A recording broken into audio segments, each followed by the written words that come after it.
I'm here with Denis Fogarty, the scrum coach for the Irish women's national team, just ahead of the Women's Six Nations. Denis, how are you doing? How you doing? Very good, all good. Denis, tell me, how is the squad preparing in Scott Beeman's first Six Nations campaign, just in the build-up to it? Yeah, it's been very, very good. A lot of them would have been very familiar with what Scott has brought in anyway from Dubai and stuff. So it's getting those other players up to speed, but also adding another layer to what Scott is bringing to it. So it's been really good. There's been a lot of information been given to the players, and they've been responded really well. So it's been going well. It's going to go two really good weeks of training done. So excited now for next week already. Obviously, Scott was brought in off the back of a rather disappointing Six Nations last year. Where can this Ireland team go from that? And have you, obviously you were part of that coaching ticket last year. How have you seen an improvement from what happened in last year's Six Nations? Oh yeah, there's no doubt it was tough, but like I think we've seen an improvement already in Dubai and stuff that he's implemented. So it's absolutely, and I think the players have really responded well to what he's brought. So I think it's an exciting time for us where what we're building in terms of his game plan and stuff like that. So it's been really positive in that sense, and like I said, the players have responded really well. So it's work to do, but we're excited about the challenge. You obviously alluded to the WXV, the success you guys had down there, but in between that, we've also had the Celtic Challenge. Yourself, you were the head coach of the Clovers. Unfortunately, you were beat out by a fellow Irish team, the Wolfhounds. Yes. But can you explain? Tell us your experience of coaching the Clovers, and also what that experience has brought into the Six Nations squad. Yeah, for me, on both fronts, in terms of players and also my personal development from a coaching point of view, has been really, really beneficial. One side of it with the players as well, getting to know the players, but also getting to know the players that are in the clubs or on the fringes with Munster, for example, and Connacht, and then obviously from my own point of view is seeing who's next up, who's next in line, and how we can develop them. So that was really, really good to see that, and obviously to see how they developed over the competition, which was really, really evident in that they got these competitive games that they mightn't have had or wouldn't have had previously. Coming into a Six Nations would have been relied on the AL. So to have something like that, the Celtic Challenge, was really, really beneficial, and really kind of brought a lot of the players up to speed of what are as close as possible to an international camp. You know what I mean? So that was really positive. I suppose from my own point of view, has been put into as a head coach, it's certainly very different than just being a scrum coach. I can tell you that much for nothing. But all the other responsibilities that goes with it. But look, it was something that I jumped at when I was asked to do. So it was challenging, but also learned loads and was great for my development as a coach. Speaking to Eimear Corrì earlier, she sort of alluded to the benefit of being in a camp in Dubai, and then also having the one-to-one relations in the Celtic Challenge. So as a coach, how does having that direct contact with your players for so long help you in coming into a Six Nations campaign, having previously not had that level of availability with the players, because obviously they were not all professional, some of them work during Six Nations time, etc., etc. Yeah, it's been there's no doubt about it. When you're in camp, it's great. You get to know the girls personally on a personal level, which is important too, especially when you're coaching. You've had tough conversations with them, so to have that what am I trying to say? The relationship with them is really important, and camps really benefit that. But equally as well, when they're not here, I think that we work hard as staff and as WNTS staff as well that are around of making sure that those relationships are staying in place, and also that anything that we are doing from a national side of things is being filtered down into those other provinces and obviously the girls over in the UK. So it's been really good. So there's been really good, clear communication with all the players, even when we're not in camp. So it keeps that kind of together. You know what I mean? So, but there's no doubt about it. When you're in camp, there's no replacing it. You know what I mean? So it's because everyone is in the same place all the time. So, but it's really positive, and you can see the benefits of Dubai already here. There's something new for you to have that access. For me, it's hard for me because it's with me coming in as contractual. I do my best to try and keep up to speed or keep that relationship with the players. But when we're in competition, that's when it becomes really important for me. Looking ahead to the actual Six Nations, what does the coaching staff see as a success in this particular championship? Obviously, I know you want to qualify for the next World Cup, but looking short term, what is success out of the next couple of weeks? I think that there's no doubt about it. Overriding the overall goal would be is the World Cup, to qualify for the World Cup. But obviously, then you want to see a performance. You want to see us perform, and you want to see what we've been working on, and even Dubai and what Scott's bringing. That's also as well. That's what we're aiming to do as well. But ultimately, it's the performance will come. The performance will be there, and it's obviously the goal then is to qualify for the World Cup. Right. Now, obviously, your brother is involved with the men's team as well. Yeah. Are you in the same role, actually? Are you sharing intel with one another? Or are you bringing the men's team success into the women's team structures? Or do you guys just not talk about rugby at all when you're at home? No, we definitely talk about rugby, and there's a lot of scrum chat. Look, there's definitely we do speak about a lot of things like technical stuff that's very relevant for both men's and women's, even when it comes to throwing and stuff. So but obviously you can't, I can't bring what they're doing, you know what I mean, into what we're doing, because some of the you have to, we're trying to build a scrum, and then we'll get to the tactical side of things, and there's elements of that we bring to a game, but it's there are certain things that we bring to it, but not everything. Right. Yes, of course. Being a former forward myself as well, I kind of nerded out a little bit when John was talking about the England scrum.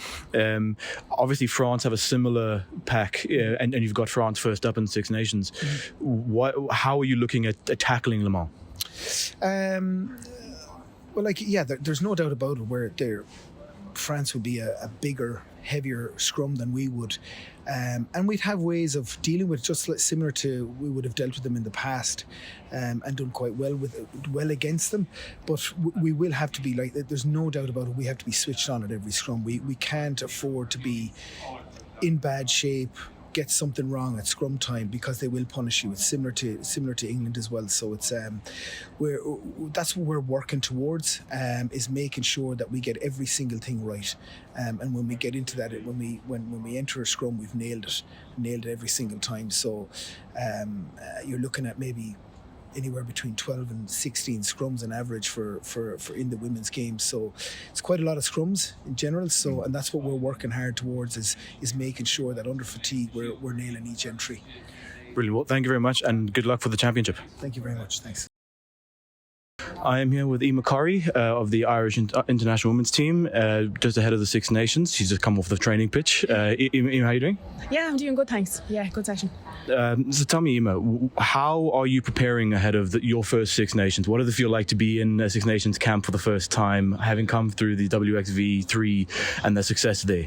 Yeah, it's amazing to be in camp. I suppose the WXV competition was a great opportunity for us. It was great to get some new girls into the team, build those connections, and also just have those couple of camps together to build our training identity. I suppose being able to go to Dubai and have those weeks together, both on and off the pitch, to build those connections, really just allowed us to show our training identity in the games, and it was great to come away with that win and that. So yeah, definitely we've just built on that for this Six Nations campaign, and we've definitely kept a lot of elements of our WXV kind of strategy, but there's definitely new things that we're going to be bringing into this Six Nations. So this is week 2 of camp, so we've been working on different goals this week, but hopefully come next camp we'll merge it all together and really just go out and compete in the Six Nations.